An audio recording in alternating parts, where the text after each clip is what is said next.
Биз дагы өтө мындай кызыгабыз.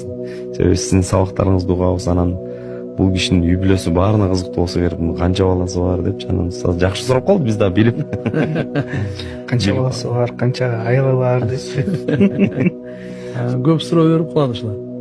Канча аялдар тияк бияк деп, анан бир жолу мечитте да суроо берип коет го.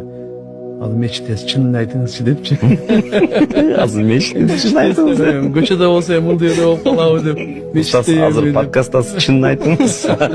Анан айттым, мен аларга дагы эч ким айтпайсыңарбы? Жок деп. Бир аялым бар деп.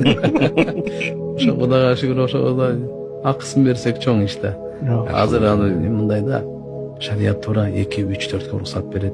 Бирок азыркы көрүнүштө эмес да. Бул зулумдук болуп атканда бир жагынан жүрөк кейийт да, аябай.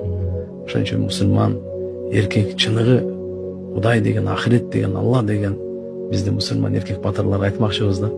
Экин алам десең адилеттүүлүгүн кара. Болбой жөн жаша. Бирөө менен ошо менен бактылуу бол бери. Себеби бул менин сөзүм эмес, Кур'ан Алланын сөзү. Эгер адилеттүү кыла албасаң, бирөө менен жетиштүү бол.